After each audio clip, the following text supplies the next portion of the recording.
We're most wrong about fame yeah. and wealth Yeah. and badges of achievement. If I win this prize, right? If I get to be CEO, that kind of thing. And because the culture tells us all day long that these will make us happy, and because they're measurable, I think one of the things, if you think about fame, I mean, it's likes, it's how many downloads of a podcast, it's how many people read a book, right? And it's measurable, it's quantifiable. Wealth, of course, is quantifiable, and achievement. But what we know is that those things don't do it. Redesign society in a way that would lead us all to having greater levels of fulfillment and happiness. What I would introduce is, outside of the media influence, do we have a sort of proclivity to strive for things like fame? Is there like an evolutionary basis for wanting to be famous or rich or high status, I guess? can I get into Zen a little bit? Of course you can, please. Okay. There's a writer named David Loy, L-O-Y, who writes about this, and I think he's really onto something.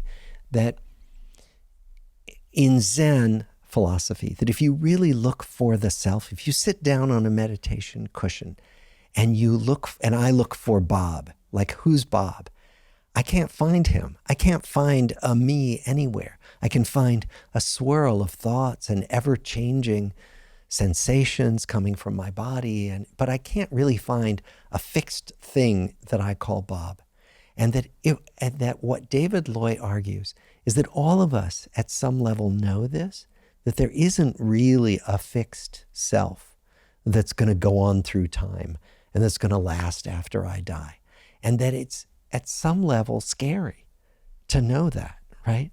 And what David Loy argues is that many of us are grabbing for things like wealth and fame and dominating the earth and dominating each other in this kind of wish to make ourselves feel more real, more permanent, more fixed, like we really exist. And I think he's right. I think think about all the ways, I think about all the ways I've been preoccupied with, am I going to be remembered when I'm gone? Well, I'm probably not. 50 years from now, nobody's going to really remember who I was. And if I really let that sink into my bones, that's scary. And so I'd rather write a book with my name on it. I'd rather, endow a building that'll keep my name on it for a while until the building falls down. Do something that makes me last longer, that makes the Bob self feel more real. So that's the deep Zen dive that I didn't mean to take you on, but that's, I think, for me, the most helpful explanation at why we all, myself included, get preoccupied by these badges of achievement, if you will. With that comes a ton of suffering, right? The desire to be permanent and significant. And to compare ourselves, because with that comes comparison. And we know that when we compare ourselves to others, more frequently during the day, we are less happy. Even if it's a positive comparison, i.e. if we're doing a downward comparison. Even if it's a positive comparison.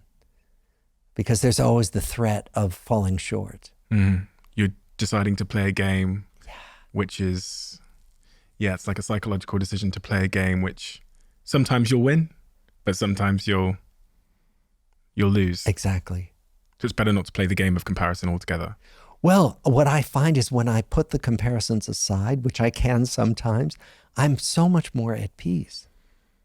When someone says to me, do you know that so-and-so got this many views or so-and-so, had this many likes on social media, I can feel a little part of myself get anxious or close off or start making that comparison that almost physically hurts a little bit. And when I let that go, if I can just sit and look at a tree for 5 minutes, I get a sense of equanimity that I can't get when I'm doing these small comparisons.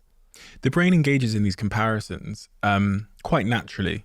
It's trying to make snap decisions so it doesn't have to expend too much energy about the value of things and what things mean. So it kind of compares one thing to another. I've read about the studies in restaurants where they add an expensive steak to the menu, and now because there's a really expensive one, people will assume that the low price steak is not good and they'll avoid that one. They'll go for the middle one. Yeah. Their decision changes based on the frame in which they see the options or the choice. And it's the same with humans. We're trying to figure out the value of ourselves by snap comparisons.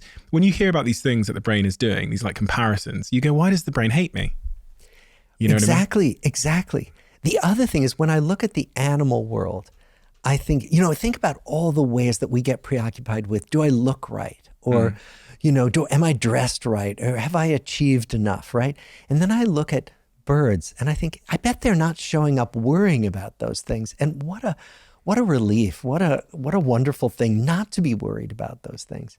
And I do find that this practice of mine can get me there some of the time, not all the time, but some of the time. I used to wonder on that point of like, why does the brain hate me? I know the brain doesn't hate you. Like I used to wonder with weight loss, for example, until I sat here with dietary experts, why when I have some sugar, I then get sugar cravings. Yeah. And they explained to me that your brain is actually on your side. It's trying to help you to survive. Once upon a time when we didn't have fridges and supermarkets and Uber Eats and whatever else, coming across some sugar would advance your chances of survival. It would give you energy, etc. And even with the comparison, it's a tool that helps me make quick decisions. My brain doesn't hate me, but the world we live in was not designed for my brain. Exactly. I wasn't supposed to be able to look at 1 billion people on a glass screen. And so the suffering is really a byproduct of a changing world, not a brain that hates you. And I see that throughout your work is the world has changed to make us unhappy in several ways. Yes. What do we do about that? We can't leave the world. No, we can't leave the world. And the world is always going to keep changing. And so, for example, sometimes we can demonize screens and we can demonize the digital revolution. That's not going away, And so really it's about being as adaptable as we can. But I think for me, the question is, how can we be as intentional as possible? That our brains evolved, as you're saying, they don't hate us, but they evolved in certain ways. And so they need correctives. Similarly, the digital world has evolved in certain ways. And so digital software digital media is designed to grab our attention and hold it. To exploit that brain. To exploit that brain. So then how can we be intentional enough to turn away from that software when we need to, right? When we need to turn toward each other, when we need to have real-time contact with each other that's so nourishing emotionally and psychologically. How can we keep from going down the rabbit hole that social media has evolved to keep us hooked on?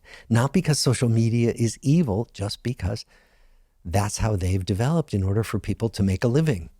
It is quite exhausting, I think, sometimes. I think because you're right, industry and business and even the high street, if you walk down the high street, outside, everything is designed to exploit the brain. The shops are selling sugar and carbs and or you can go to the gambling shop and that will exploit your brain and its dopamine response to flashing lights and pulling that lever on the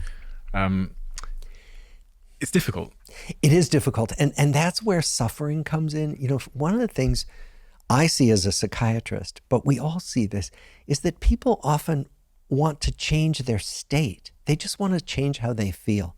There's this great cartoon I like. There's this meditator sitting on a cushion, and there's a thought bubble over his head. And what he's thinking is, I really do want to be in the moment, just not this moment. And if you think about all the ways in which we want to change our state by gambling, the excitement of gambling, or the sugar high we get when I get some delicious ice cream, or, that it's a way of changing that kind of sense of malaise that comes over us moment to moment.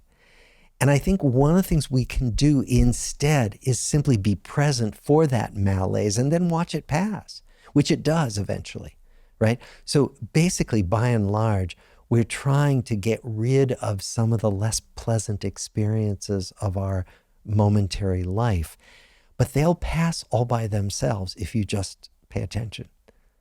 if I made you prime minister or president of the world, No, please. No, we need you, Okay. Robert. And I told you to redesign society in a way that would lead us all to having greater levels of fulfillment and happiness. What are some of the first things you would do in terms of the design of the way society operates at the moment? What would you ban?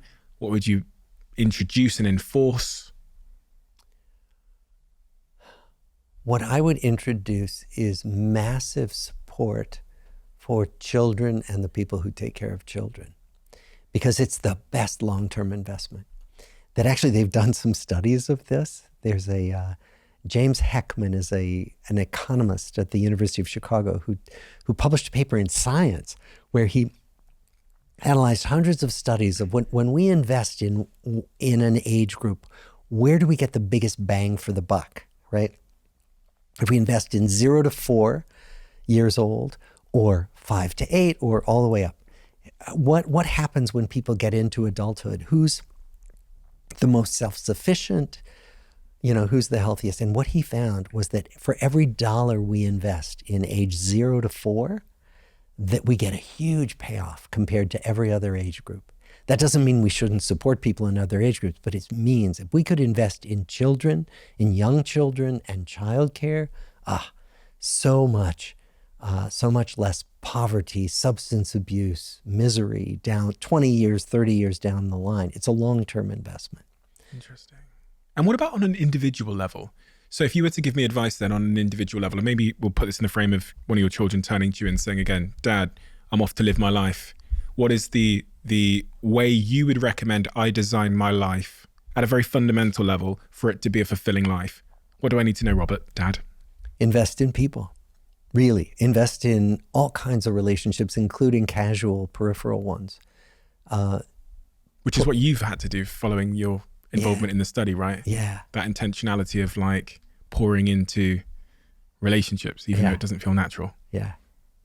Because so many benefits come back. It's not, they see us through hard times. They, what they find, for example, is that your most peripheral relationships are the people who are most likely to find you your next job, not your closest friends, right? So even these peripheral relationships are of great value to us.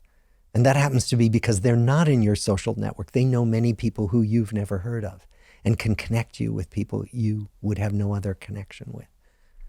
I'm definitely one of those people that like has a bias towards being on my own, being isolated, just working on my own. And I'm not good at watering my peripheral relationships. I'm like, 5 out of 5 at nurturing my like close relationships. But outside of that, it's like a concrete wall. I think a lot of people are like that. I think a lot of people really struggle. I don't know, like struggle with, especially again, we talked earlier on about men struggling with social interaction because of their inability to be vulnerable and open. Does it really matter? Like, does it really matter for me that I'm 30 years old now? Do I start hitting people up that I've not spoken to in a couple of years and start asking them to go for coffee? It doesn't matter if you don't feel a lack. How do I know if I feel a lack?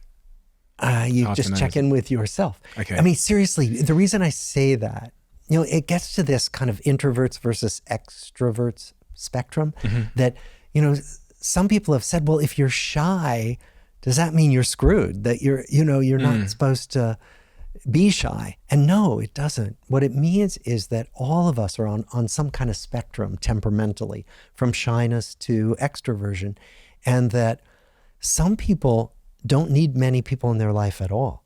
And in fact, having a lot of people around is stressful. Other people get their energy from lots of people, and they want more people in their life. So there is a way that you really can check in and say, what do I need more of? What do I have enough of? Maybe what do I need less of right now? And people that are neurodivergent have sometimes different social needs to those that are sort of neurotypical, I think the phrase is, which goes to show that there's not a one-size-fits-all approach to. I say this in part because I hit my friends up the other week and I said, after reading your work and reflecting over the years on the importance of social connections, I was like, why don't I try and get all of my friends to live in the same place? You know? Yeah. It's worth a try. Some of them live, of my 5-6 best friends, one of them lives in Dubai, one of them traveling around the world with his baby from Tulum to wherever. A couple of them live up north in the UK. If connection and social connections and social ties are are insulating for my health, if they are, the number one cause of happiness, why don't we make an effort to try and organize our lives as communities? I hit them all up. I said, hey guys, let's all move to London. Fuck off, Steve. No, I'm joking. No, it was like, life happens. They go, well, I work over here and Yeah.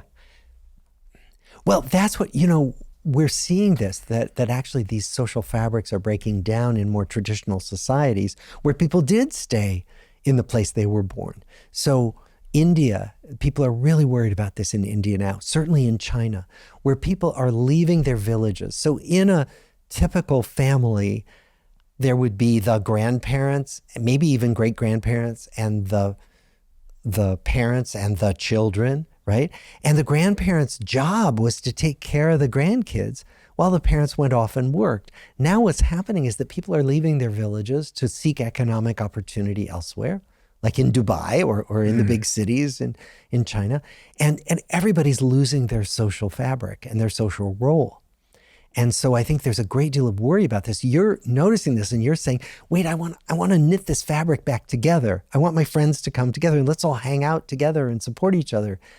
My wife and I are saying, we should like develop this old people's home as we get older, and we should get all of our friends who are getting old to get together and live together. But it never kind of works out that way because everybody's kids are moving to a different place. And, and so it's this question of how do we manage these social fabrics that are fragile, that once they're torn, it's really hard to put them back together, but they provide so much benefit. Are you hopeful? You're not, are you? Your reaction then told me you weren't hopeful. You're right. I wasn't in that moment. You weren't. I could see it. I wanted to tell you I was hopeful. Yeah, I could see exactly that. But I'm not. About the social fabric stuff. I'm not hopeful either. I mean, there is evidence that sometimes we need to feel the pain before we change. But I think there is so much influence that is driving us towards prioritizing other things and not the social fabric stuff that we've talked about, that will probably win out over the long term. I think so. And the problem is, we evolved, we think, to be social animals, that it was safer to be in groups. And that's why, we passed on our genes more often if we hung together in groups. And so the problem is that the way we evolved, it's a stressor to be alone. It's a stressor to be more isolated, but life is taking us in these directions of greater isolation. So I'm not hopeful. And you called me out on it. You could see it flicker across my face, and then I think I was trying to hide it. If you love the Diary of a CEO brand and you watch this channel, please do me a huge favor. Become part of the 15% of the viewers on this channel that have hit the subscribe button. It helps us tremendously, and the bigger the channel gets, the bigger the guests.